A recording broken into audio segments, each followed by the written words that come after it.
Hello everyone. थोड़ा late हो गया यहाँ पर फोर्थ शिफ्ट का एनालिसिस देखिए, क्योंकि क्वेश्चन नहीं मिल पा रहे थे। तो 8 जुलाई का जो फोर्थ शिफ्ट का एनालिसिस है आपका यहाँ पर करवाने वाले हैं। जो भी क्वेश्चन एचएसएल के एग्जाम में आज पूछे गए हैं फोर्थ शिफ्ट में, तो बिना टाइम वेस्ट के शुरुआत करेंगे। एंड उससे पहले क्या करना है, like share and do subscribe the channel, क्योंकि सारे शिफ्टों का जो होता है एनालिसिस यहाँ पर अपडेट मिलता रहता है। पहला क्वेश्चन अब पूछा गया था कि जो दिल्ली से दौलताबाद थी वो राजधानी किसने स्थानांतरित करी हुई थी। तो मोहम्मद बिन तुगलक यानी कि एमबीटी इसका राइट आंसर था। मोहम्मद बिन तुगलक जो था उसने राजधानी को जो है दिल्ली से दौलताबाद स्थानांतरित किया हुआ था। और बात करूं तो ये तीसरा वंश था दिल्ली सल्तनत का। दिल्ली सल्तनत पर कुल 5 राजवंश हुए हैं, जिसमें पहला पहला आपको जो पूछा गया था वो था आपका यहाँ पर गुलाम वंश, दूसरा खिलजी हुआ, तीसरा आपका तुगलक हुआ जिससे ये रिलेटेड है मोहम्मद बिन तुगलक, चौथा सैयद और पांचवा जो है आपका लोधी वंश रहा हुआ था। नेक्स्ट आगे क्वेश्चन है। नेक्स्ट है, कौन सा अनुच्छेद मौलिक अधिकार के प्रति संरक्षण प्रदान करता है आपका। तो आर्टिकल जो 32 यहाँ पर है आपका राइट आंसर हो जाएगा। जो अनुच्छेद 32 आपका होता है, जैसे कि मान लीजिए मौलिक अधिकार आपके दिए गए हैं और उनका अगर आपका संरक्षण, आप उनको अच्छी तरह से आपको यूज नहीं कर पा रहे हैं, किसी तरह की कोई बाधा आती है आपके मौलिक अधिकारों में, तो आप आर्टिकल 32 के तहत सुप्रीम कोर्ट जा सकते हैं। ये हमारा आर्टिकल 32 इसकी गारंटी देता है। और यही जब हाई कोर्ट में जाने की बात आएगी तो हाई कोर्ट हम आर्टिकल 226 के तहत रेट जारी कर सकता है, जब क्या होता है कि मौलिक अधिकारों का हनन किया जा रहा हो। नेक्स्ट आगे हम लोग पढ़ेंगे, लेकिन उससे पहले बता दें, देखिए आप किसी भी एग्ज़ाम की तैयारी करते हैं, रेलवे, एसएससी, बैंकिंग, और इस साल आपके एग्ज़ाम ही एग्ज़ाम होने हैं, तो आपके लिए मॉक टेस्ट सबसे ज़्यादा ज़रूरी चीज़ होता है, क्योंकि आपकी एक्यूरेसी, स्पीड, नॉलेज सभी चीज़ को बूस्ट करता है। और टेक्स्ट बुक जो है आपका टेस्ट सीरीज़ के मामले में आपका नंबर 1 रहता है, जिसका जो हैप्पी आवर सेल चल रहा है। इसके तहत आप मेरा कूपन कोड राज10 यूज करेंगे तो आपको 12% का डिस्काउंट मिलेगा और 500 में जो है 1 ईयर के लिए यहाँ पर टेक्स्ट बुक का पास प्रो मिल जाएगा। एक ऐसा पास है कि आप कोई भी एग्ज़ाम यहाँ पर इस तरह का देखिए आपका इंटरफेस होता है, और कोई भी एग्ज़ाम आप मान लीजिए देते हैं, यानी कि एक ही पास आपको लेने और सारे एग्ज़ाम इसमें कवर हो जाएंगे। 700 प्लस एग्ज़ामों के आपको टेस्ट सीरीज या प्रीवियस ईयर पेपर मिल जाएंगे किसी भी एग्ज़ाम का आप प्रिपरेशन करते हैं, जिसके करंट में भी 20 लाख से ज़्यादा एक्टिव यूजर्स हैं, जो कि 12 लैंग्वेज में आपका अवेलेबल है। असमिया, बंगाली, हिंदी, इंग्लिश, किसी भी लैंग्वेज में आप कर सकते हैं। और 80,000 से यहाँ पर ज़्यादा आपको मॉक टेस्ट मिलते हैं अलग अलग एग्जामों के लिए। तो बेहतर मॉक टेस्ट है। परचेज करने का जो लिंक दिया है वो डिस्क्रिप्शन में दिया है। मेरा कूपन कोड राज10 है, जाइए और 500 में आपको 1 ईयर के लिए ये मिल जाएगा। आते हैं अपने टॉपिक के ऊपर। नेक्स्ट एक आगे क्वेश्चन आपका दिया गया था, एक आई थिंक ये आपका मौलिक कर्तव्य से पूछा गया था, ये आपका संविधान में आपका जो है मौलिक अधिकार पूछे गए थे, तो दोनों को मैं बता दूंगा। देखिए मौलिक कर्तव्यों से अगर पूछा गया हो तो ये आपके 42वें संविधान संशोधन में जोड़े गए थे 1976 में। और क्या हुआ था इसमें आपका कि कुल 10 मौलिक कर्तव्य जोड़े गए थे। 11वां आपका 2002 में जोड़ा गया जब 86 आपका कॉन्स्टिट्यूशन अमेंडमेंट हुआ। और लेकिन जो इसकी समिति थी सरदार सोन सिंह समिति, उसने क्या किया हुआ था, उसने 8 जो है यहाँ पर मौलिक कर्तव्य सुझाए हुए थे। ये भी क्वेश्चन डायरेक्ट पूछा गया 2 से 3 बार, इस बार न्यू पैटर्न पर है कि कितने लोग इसमें आपके कितने यहाँ पर दिए हुए थे फंडामेंटल ड्यूटी। और इस कमेटी में जो मेंबर थे वो नंबर ऑफ मेंबर्स भी अगर आपसे पूछे जाते हैं तो 12 जो है मेंबर इसके अंदर रहे हुए थे। नेक्स्ट क्वेश्चन है कि हॉर्नबिल त्यौहार किस जनजाति के द्वारा मनाया जाता है। तो हॉर्नबिल तो आपको ऑलरेडी पता होता है कि ये आपका मनाया जाने वाला जो राज्य होता है वो नागालैंड में इसका सेलिब्रेशन होता है, और मनाने वाली जो जनजाति होती है वो नागा जनजाति होती है। तो नागा जनजाति इसका राइट आंसर था, इसके द्वारा मनाया जाता है।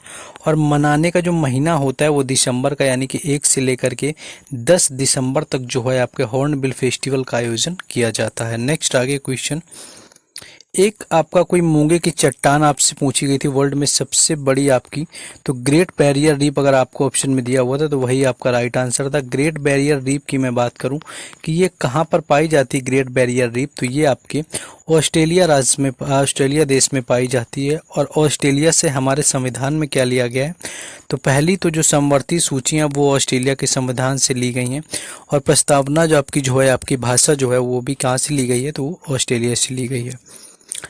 नेक्स्ट क्वेश्चन आपका है कि महिलाओं के लिए जो 33% का भी हाल में आरक्षण हुआ है जाकर के, वो किस अधिनियम के तहत किया गया है। तो नारी शक्ति जो वंदन अधिनियम है, यहाँ पर नारी शक्ति वंदन अधिनियम आया।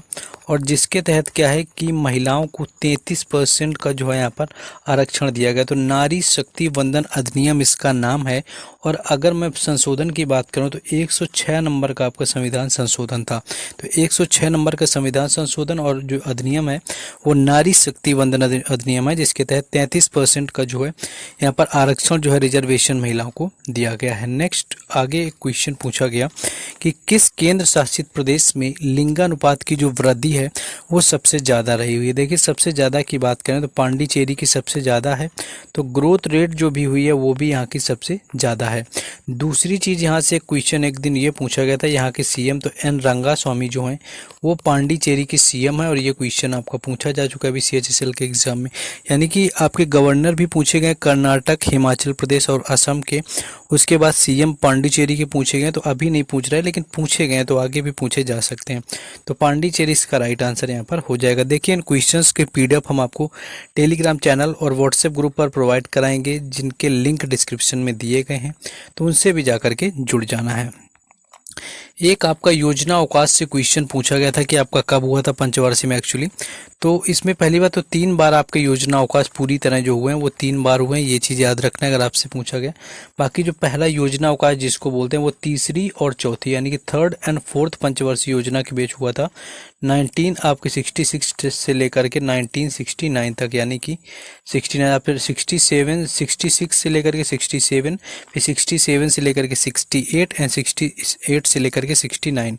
तो 3 टाइम यहाँ पर हुआ था, जहाँ पर एक साल के लिए जो है पंचवर्षीय योजना बनाई गई थी। तो ये क्वेश्चन आपका देखिए 5 ईयर प्लान से भी यहाँ पर पूछा गया। एक भीमराव अंबेडकर से आपकी बनी जो प्रतिमा अभी हाल फिलहाल में करंट में बनी हुई है उससे कुछ क्वेश्चन पूछा गया। तो देखिए आपकी सबसे ऊंची जो है BR अंबेडकर की प्रतिमा बनाई गई है। और अगर बात करें कि ये बनाई कहाँ पर गई है तो इसको आंध्र प्रदेश में बनाया गया है। बाकी अगर कुछ क्वेश्चन में चेंज है तो आप लोगों को बता देना। बाकी आंध्र प्रदेश में जो है ये प्रतिमा बनाई गई है। नेक्स्ट आगे क्वेश्चन और आपके कुछ पूछे गए थे जिसकी मैं बात करूं। हाँ, एक क्वेश्चन ये था कि 2011 की जनगणना के अनुसार भारत की 10 की वृद्धि पूछी गई थी। और 10 की वृद्धि की मैं बात करूं तो 17.7% राइट आंसर था, जो कि 2001 से लेकर के 2011 तक जो ग्रोथ रेट हुआ था जाकर के इंडिया की पॉपुलेशन पर, ये आपका 17.7% रहा हुआ था। तो ये 10 की वृद्धि यहाँ पर पूछी गई थी। नेक्स्ट आगे है क्वेश्चन, दिल्ली वाला ये मैंने करवा ही दिया ऑलरेडी। और हाँ, एक क्वेश्चन ये कुछ आपका पूछा गया था, ये वाला जो मैं बता रहा था कि जो भारतीय संविधान के रूप में मूल रूप से कितने मौलिक अधिकारों को दिए गए थे।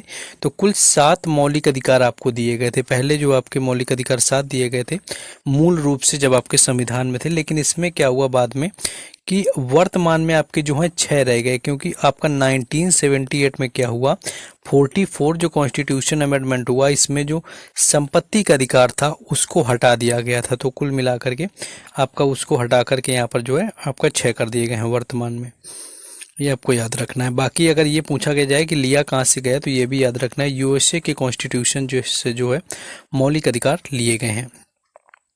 नेक्स्ट एक डोल यात्रा उत्सव पूछा गया था किस राज्य से संबंधित है। तो डोल यात्रा की मैं बात करूं तो पश्चिम बंगाल से इसका रिलेशन है। और एक तरह की ये होली ही होती है, यानी कि समझ सकते हैं कि रंगों का त्यौहार होता है डोल यात्रा, जिस तरह से होली होती है। नेक्स्ट आगे क्वेश्चन है, नेक्स्ट एक क्वेश्चन आई थिंक सीएम से पूछा गया था कि सबसे अधिक समय तक मुख्यमंत्री कौन रहे हुए थे।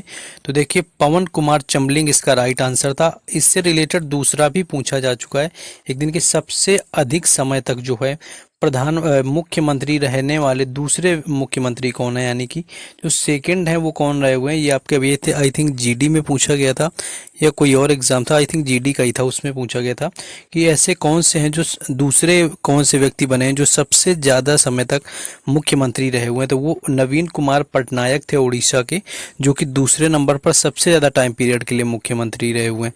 पहले नंबर पर जो है पवन कुमार चमलिंग है जो कि सिक्किम के रहे हुए थे। कर्नाटक संगीत से क्वेश्चन आपका आया हुआ था, मलयालम, संस्कृत, तमिल, तेलुगु करके कुछ आपका दिया हुआ था। कुछ आपका क्वेश्चन क्या इंक्लूड है या आपका नहीं है। बाकी कर्नाटक संगीत से तो क्वेश्चन ऑलमोस्ट आपके पूछे जा रहे हैं। और हाँ, खेलो इंडिया यूथ गेम्स 2023 के होस्ट आपका स्टेट पूछा था, तो तमिलनाडु ने क्या है इसको होस्ट किया हुआ था। तो यही कुछ क्वेश्चन थे आपके। ब्रह्म समाज का एक आई थिंक मुख्यालय भी पूछा गया था, तो कलकत्ता था। तो ये कुछ क्वेश्चन थे जो आज के शिफ्ट में यहाँ पर लास्ट शिफ्ट में पूछे गए थे। इन सारे क्वेश्चंस का पीडीएफ टेलीग्राम चैनल और व्हाट्सएप ग्रुप पर मिलेगा, उनके लिंक डिस्क्रिप्शन में। लेकिन before this, like these videos and share also अगर कहीं भी कर सकते हैं, and do subscribe the channel, क्योंकि हर शिफ्ट का जेन्युइन एनालिसिस आपको हम यहाँ पर प्रोवाइड कराते हैं। Thank you.